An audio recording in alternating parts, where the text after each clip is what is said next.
Hey there, awesome folks. This is Mentor Shelley.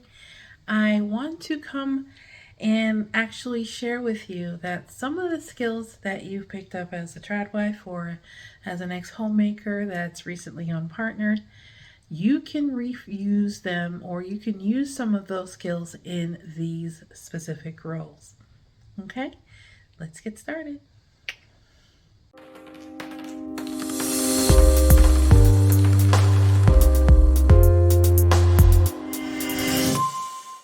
Hey there, awesome folks. This is Mentor Shelley, wanting to make sure that you become a better version of yourself professionally, especially if you're an ex-trad wife or you're a homemaker looking to get back into the job market.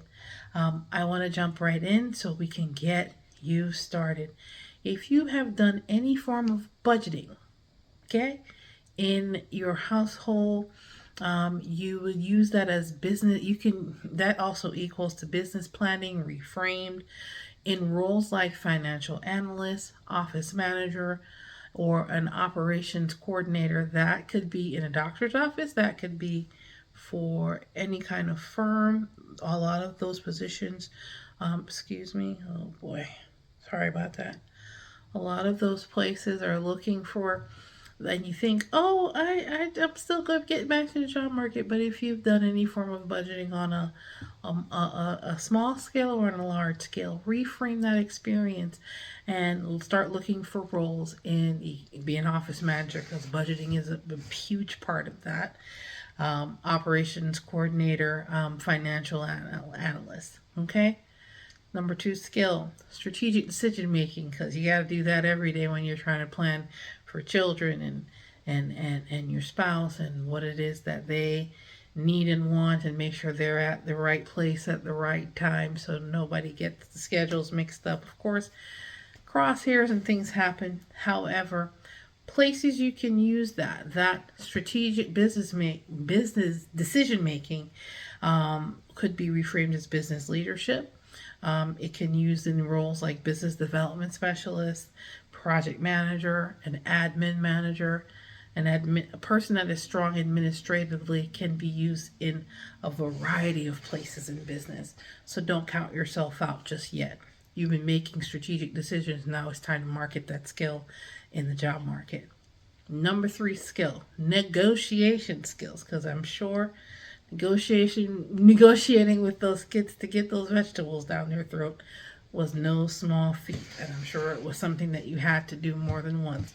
Whether you're trying to get the pet to eat the right food, or you're trying to convince the kids that healthy food is great for them, whoever you have to negotiate with your spouse for several things.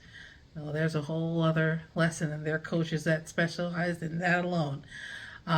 Just so you're aware, but all of those negotiation skills, it helps to build business relationships. Places you can use those negotiation skills as a sales representative, whether it be for an IT company or it could be for any form. Every business needs sales. In order for the business to survive and thrive, it needs sales, either representative or sales coordinators or market, managers, things of that nature. They need salespeople. So sales rep is one of the positions, whether it's on the phone, in person, through a particular funnel system. They do need sales representatives.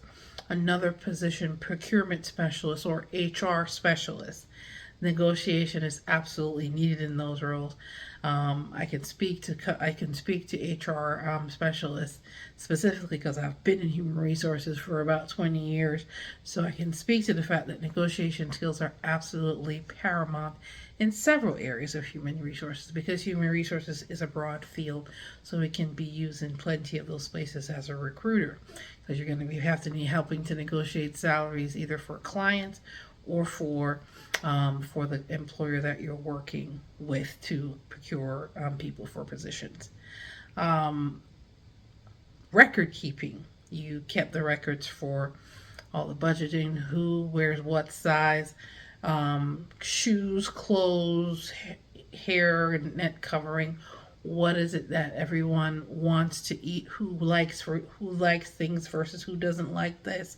Who All of those things that you learn about your family, you can use those record keeping and making sure that all the taxes are done, and making sure all those pieces, documentation and record keeping wise, are skills you already have been using as an ex-trad wife or as a homemaker, now entering back into the job market. Those record keeping skills can be used in bookkeeping, used as an admin assistant. There goes the administrative skills again, accounts payable clerk, because keeping those records will definitely help to keep your numbers and your budget in check.